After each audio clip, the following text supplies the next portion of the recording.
Thank you, Mr. President. Senate Bill 409 is significant changes in our tax code in order to create some pro-growth, and I'll go through some of those changes here. The bill repeals certain procedures to be followed when increased appraised values of property will result in increased tax revenues, and that relates to the way some of our counties have suffered as property taxes have increased over the years, and then with the economic downturn, they're not able to recover some of those tax increases due to some current language in the law, and this revises that. The bill reduces the 5% severance tax on coal production beginning on July 1, 2017 in 5 equal annual steps to 2.5% and leaves in place the 1% and 2% thin seam severance tax rates the same. On October 1, the rates of the consumer sales and service tax and of the use tax increased to 7%. On October 1, unprepared food becomes subject to the sales and use taxes at the rate of 3.5%.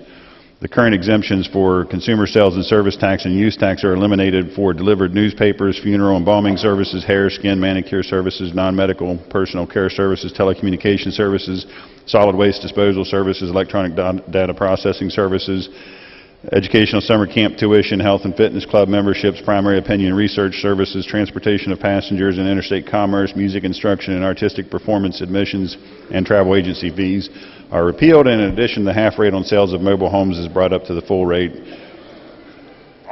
On January 1, 2018, the bill provides for 3 tax brackets of the personal income tax, shrinking that down from 5. Those tax brackets will be 1.85% for income up to $20,000, 3.65% for income between $20,000 and $35,000, and 5.45% for income over $35,000.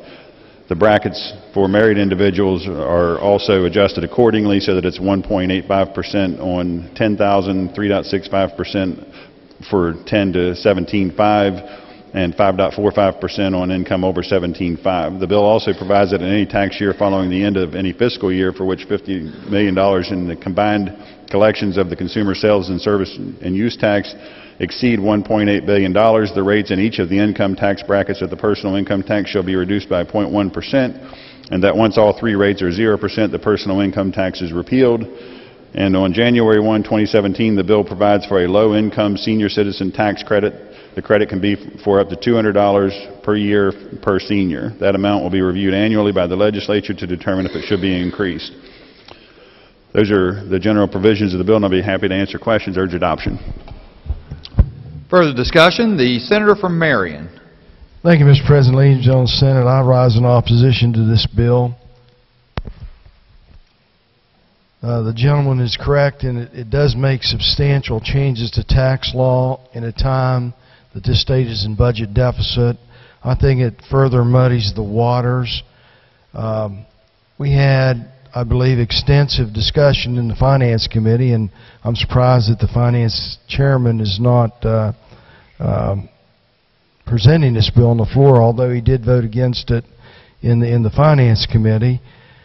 You know, when we look at the crux of this particular bill, it was portrayed to us that in the next fiscal year there will be a gain, a windfall in this particular piece of legislation, but in the outbound years it's certainly going to be negative. And we heard from, I believe it was Mike Carl, the attorney that was hired by the Tax Reform Committee, that says that he hopes the economy turns around in the outbound years and subsequently that gap would be filled in. But, you know, it's just like betting on a come. We can't, there was nothing guaranteed. And then we heard from economists from WVU, who was asked several questions and said that he couldn't give the particular answers because it would take time to formulate. I think that this bill is just a hybrid of Senate Bill 335, which certainly died an agonizing death, and I think this bill here is just trying to put, you know, cosmetics on the same pig. I would suggest to the members of this body that we would further complicate the issue of formulating a budget if we went and voted for this, and I would ask the members of this body to reject this piece of legislation. Thank you, Mr. President. Further discussion. The senior senator from the 4th. Thank you, Mr. President. It's obvious that this particular piece of legislation has had some notice on the part of people. They've watched it. I got a couple things to say. First of all, in speaking to the sponsor of the bill, or communicating today, that he has agreed that since this is not the final destination of this piece of legislation, and in my 22 years here before, I've had to do this before, and that is to support something that wasn't quite in the language that I would have liked it, full well knowing that not necessarily trust, I don't know what the right word is to use, but, and I'll make a few comments about this in further explanation in a minute, but it would continue to stay alive for a couple of reasons. First of all, had the chairman not agreed that things like half rate on mobile homes and certain other exemptions is not something that he has a lot of passion for, nor apparently his committee, that those things would be removed in the process, we could stop, write amendments, and do that here. It would be time-consuming. But knowing my conversation with folks on the other side, there's not a lot of interest in those exemptions being removed, and they've just gone through struggles with trying to remove exemptions in their bill, which died on the floor yesterday, or died somewhere over there yesterday. So, it's not in its final position. Secondly, our rule says that after today, the only bills that we can pass as an originating body would be the budget bill, bills relating to salaries, like the salary bill we have in our possession, and special appropriations. So after today, if we don't take action and move a bill to the House that's got the potential for revenue in dealing with our budget, which is what this does, and should it die here, there is one other bill on our calendar which was dealt with yesterday in the House and it failed, then we would be left, Mr. President, without the potential at all in this session, either House, for a revenue measure at all. So that's a procedural reason why I'm going to go ahead and support this. Obviously, there are things in here that I would like to rethink. I admit, in the committee process, I did feel like that, we got this late in finance and it was a struggle to get information, and I would concede that point. And had a high level of discomfort in that. I don't like to do a committee that way, but so I'm in an awkward spot today, and that is to support this bill, to keep the process moving. It's not in perfect position. I've had agreements from the sponsor that certain things that I find extremely contentious and actually not good public policy would be removed in the process, would not vote for this bill if it came back with them. But given the nature of how we have to do things and by our rules, then I think my explanation is that I'm going to support continuing this bill in the process so that we'll have something to work on in the future relative to our budget particularly. For what purpose, Senator, from Marion seek recognition? Would the gentleman yield the Chairman of Finance? Senator yield. Senator does yield. Yes. To my good friend, I realize the predicament you're in. We need a vehicle, but, we also have another bill on third reading, committee substitute for 484, which is the governor's general taxation bill. Why can't we use that bill as the vehicle and then... Well, first of all, that's a bill that actually takes money from highways and brings it to the general revenue. I'm uncertain, in the past, when I brought this bill to the floor, it's been contended against. And so I'm uncertain that the body will actually pass that bill. Secondly, as it was this same bill was on the House of Delegates floor yesterday and it was defeated. So I'm uncertain of its future over there, but I would concede the point that should it pass, it would be another vehicle. I'm just nervous about whether or not that bill has any future either in this body or that body. Well, it certainly makes me nervous to, pass out here Senate Bill 409. It does me too, sir, but I think I've explained myself. So. Well, you very clearly have, and I certainly understand the predicament that you're in, but it would seem like the governor's bill would carry more weight if it's over to the House side, and they've had time to reconsider and, take a second look at it. Can I answer your question with the question? Certainly. It will be an answer that you don't have to answer. Do you think a bill has a better chance with the governor's name on it or the senator from UPSHUR's name on it in the House? Well, I would certainly put my money on the governor. All right. Well, I'm uncertain about that. Thank you. Further discussion? The senator from Marshall. Thank you, Mr. President. I'd like to personally thank the Finance Chair for that explanation, because I was very torn on this, and personally I'm very new to the political process, and I'm very surprised by the visceral attachment I get to some of these pieces of legislation, because I feel like if they move out of this chamber, that they start in an hour and they're mine and my name's on them, and so I'm very reluctant at times. But I think the Finance Chair explained that well. I mean, I believe in tax reform for this state, and I think that the senator from UPSHUR understands this concept quite well and has done a fine job, given the fact that we kind of rushed it through a couple committee hearings. And if in fact this starts the process of tax reform, even if it's not the final product, I think it could be a good thing. And thank you, Finance Chair, because I think you may have changed my mind. Further discussion. The senior senator from the 17th. Thank you, Mr. President. I just rise briefly in opposition to this bill. And I mean, I do acknowledge it is a vehicle to help with the budget, but I would say it's a broken down junk vehicle. And we should use a better vehicle to handle our budget situation. I mean, my concern with this bill every step of the way was that we were shifting tax burden from the upper income wealthy to the middle income and lower income people. And every time this bill came up in the committee, I asked our experts who were in committee to take that thought out of my mind, convince me that that thought was incorrect, and they never did. They never did, because even though we've never got good numbers on what this would do to people in different income brackets, the experts that came before our committee, I think, believed that the net effect of this bill was going to be to shift tax burden from upper income people to middle and lower income people. And that's not the tax reform that I think is right for the people of this state. So I would encourage rejection of this bill. Further discussion. The senator from Cabell.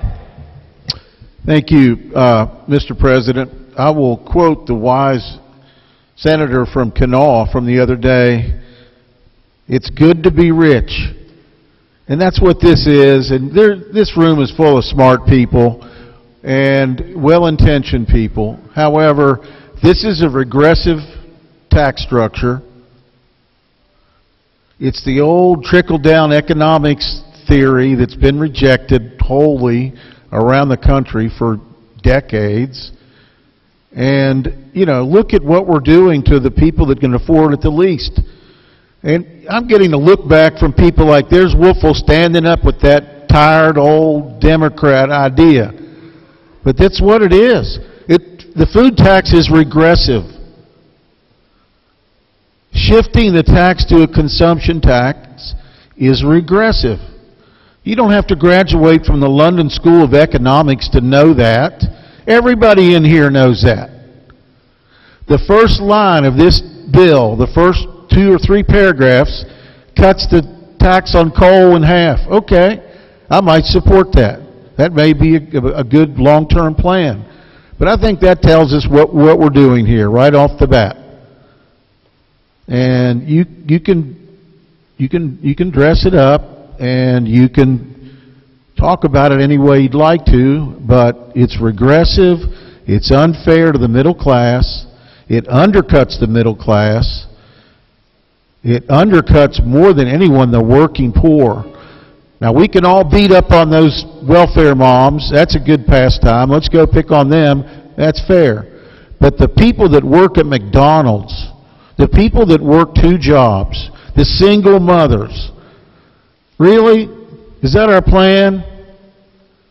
And I'll debate anybody, anytime, anywhere. If you want to tell me that this is not a regressive, undue burden on the people in our state that are working their best to jump up into the middle class. So I'll debate anybody on that. And you know it's true. Thank you. Further discussion, the senator from Wayne. Thank you, Mr. President. I rise in opposition to this. In 25 years of the legislature of sitting on a committee all the way through this, I don't know that I've ever seen something move so much. From conceptual to this, and a lot of times we were asked to vote upon things without having real fiscal notes on amendments had just been made without something before us, and we allowed this process to move along. And I really don't know what reiteration of this bill it is, but let me just call it Carnage 7, because I think it is about to the 7th reiteration of a bill in the second bill. The first bill was so bad, we wouldn't even take it up. Now we've gone through a whole process, and if we're going to say this is the vehicle for us to be able to get what we should have already been doing, what we've already should have gone through our process in the Senate, and this is going to be our vehicle, then we've gone a long way south in the way that we used to run this place. Thank you. Further discussion, the senator from Ohio County. Thank you, Mr. President. I'm going to rise in support of this piece of legislation, and I want to remind everyone listening in and the members of our body here, I think it's fair to say that more consideration has been made on this piece of legislation than any other piece of legislation that we have considered this year. The Select Committee on Tax Reform began 18 months prior to the start of this legislative session. We have heard from more experts on this topic than any other topic we've considered. We've heard from economists both in our state and around the country. We've heard numerous times from our own tax department. No further consideration could be given to a piece of legislation as this one. Now, I will agree that throughout this process, this piece of legislation has changed multiple times. I think that's appropriate. I think it should have changed multiple times as we receive feedback from the various entities and groups that will be affected by it. And I commend the chairman of the Tax Reform Committee for his tireless efforts on trying to perfect this piece of legislation. And I just want to remind everybody what we heard over the course of those 18 months, for anybody that wasn't on the Select Committee on Tax Reform, time and time again, was that reducing the income tax is the single greatest driver from a tax policy standpoint for economic growth. If you read national articles from around the country, the states who are succeeding are the ones that have taken this path from a tax policy standpoint. We are in constant competition with our neighbors, not just surrounding us, but all across the country. And I think this is a tremendous step in the right direction. And I will remind everybody also that this income tax reduction is an income tax reduction for all levels of income across the board. Everyone will experience income tax reduction for this. And to take that a step further, I'll remind everyone that yesterday we adopted an amendment that applied a tax credit for those on a fixed income. So in the last Finance Committee hearing we had on this bill, there was a lot of concern raised by my colleagues, and appropriately so, about how this will impact our seniors who are on a fixed income. Those concerns were heard yet again, as they have been throughout this entire process, and we adopted that fixed income tax credit. Taking bold steps is never easy, but doing it with evidence-based, an evidence-based approach is the right approach, I believe, and I think this is going to be one of the most significant impacts that we can make for the future of the state of West Virginia. Thank you, Mr. President. Further discussion. Further discussion. Before I recognize the senator from UPSHUR to close debate. Senator from UPSHUR, close debate. Thank you, Mr. President. You know, I've heard a few different things here, and I think that it brings to mind a few important points that I think maybe were completely missed or ignored, and so I want to touch on a couple of things first related to the revenue from this.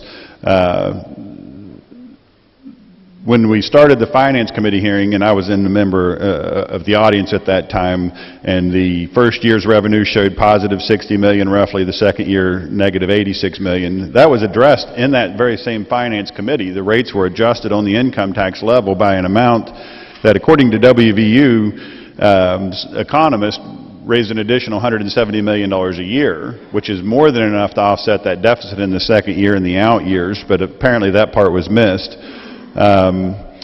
You know, this plan has moved around quite a bit, as was noted by the Senator from Wayne, I believe. I don't think it's moved around any more than the governor's plan has moved around, with one significant and I think very important difference is that every step of the way, those changes have been noted and recorded and published for public review in our system. So that contrasts with a moving around that no one's been able to follow because it's not written down anywhere. Now, just throwing those kind of things aside for a second, I'd like to talk a little bit about what the senator from Ohio just mentioned, and that is the approach of this from the very beginning has been an evidence-based approach. This is kind of a short list of some of the various peer-reviewed studies, articles, and so on that I've used as I have gone through this process, and I'd like to just touch on a few points out of a few of these. Out of the Journal of Accountancy, a quote here from Alan Greenspan, and some of you guys may remember Alan Greenspan. He's a long-serving member of in fact, chair of the Federal Reserve, appointed by Ronald Reagan, reappointed by Bill Clinton, reappointed by George W. Bush. And what he says here is, as you know, many economists believe that a consumption tax would be best from the perspective of promoting economic growth, particularly if one were designing a tax system from scratch, because a consumption tax is likely to encourage savings and capital formation. Now, the entire drive of 409 is to help West Virginia transition into a growth mode, moving more from an income tax-based approach to more of a consumption tax-based approach. What is probably considered by most people to be the best chairman of the Federal Reserve, maybe ever, backs that up. He says this seems to be the right approach. Another Federal Reserve economist, in this case, by the name of Alan Garner, says most economists believe that switching to a consumption tax would increase savings and real output per person over the long run, although studies differ on the size of the effects. And he also notes that switching to a consumption tax requires short-run economic adjustments. He's not saying it's going to be easy, he's saying it's going to be the right thing to do. Most economists, he says, say that's the right thing to do. And in fact, what he says is that most research suggests that switching from the current federal, in this case he's talking about federal, to a consumption tax would raise real GDP in the long run. And in the long run, the real change in output from switching to a broad-based consumption tax was 1.7% to 7.5% more growth. So this is a country that has 2% to 3% growth. He's saying it could add another 25 to 200 or 300% more growth over the long term. Consumption taxes and redistribution. A lot of times the question was raised about, well, consumption tax is not progressive, it's regressive. This is by Isabel Correa, and it's out of the American Economic Review, 2010. In this article, I share that the adoption of a flat consumption tax not only increases efficiency, but it also reduces inequality. So, not every economist agrees, in fact, many don't agree that a consumption tax is somehow regressive. A balanced budget rules and aggregate instability, the role of consumption taxes. The possibility, let's see, of endogenous aggregate instability caused by income tax is reduced if combined with a consumption tax rates that adjust for it. The Death of the Income Tax, a progressive consumption tax and the path to fiscal reform, by Daniel Goldberg out of Oxford. That's near the London School of Economics, I think. And where he says the problem is the income tax is broken in the first book that he wrote on the subject, and part two is the solution, a progressive consumption tax. I don't think he's coming at that from the approach of a right-winger. It just happens that it comes the same solution or the same conclusions. The Economic Journal here, this is the Royal Economic Society also, I believe. Lucas, 1990, provides a very clear exposition of the view that capital income should not be taxed, at least in the long run, because such taxation reduces investment and therefore growth. He illustrates this theoretical conclusion with a simulation for the U.S. that suggests that eliminating capital income taxation would increase long-run consumption by 7%. That's economic growth. An idea of the possible magnitude of these differences is given in the estimate of a GDP per capita shift of 1% of tax revenues from income tax to consumption tax would increase the long-term GDP by 0.25% to 1% in the long run. 1%, by the way, is roughly what we're talking about shifting in this particular bill. And there's a lot more in that particular piece that I could quote, but I'm not going to take all day on this.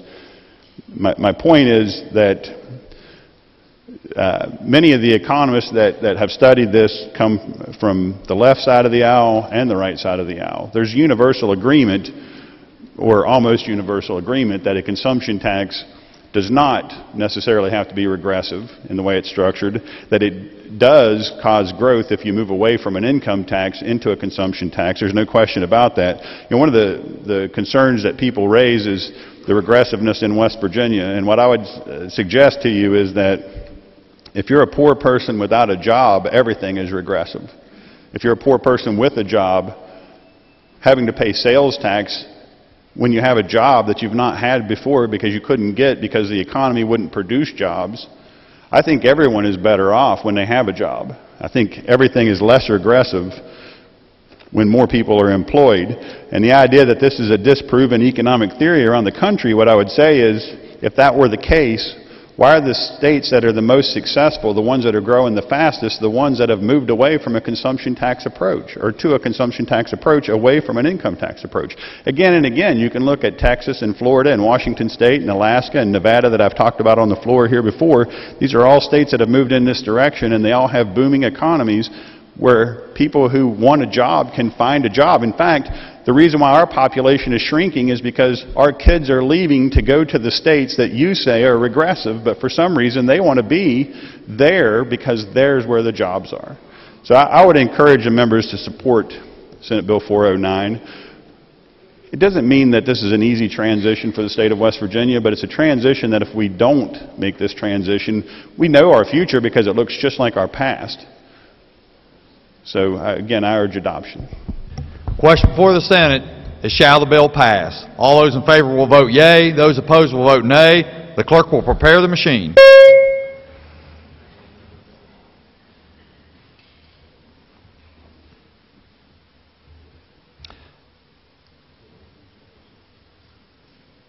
Has every member voted? Has every member voted? If so, the clerk will close the machine and ascertain the results. On this question, there being 22 yeas, 12 nays, 0 absent and not voting, more than a majority of those present and voting having voted in the affirmative, I declare the bill passed. The clerk has a title amendment. Senator Karnes moved to amend the title of the bill. Question before the Senate is adoption of the title amendment. All those in favor will say aye.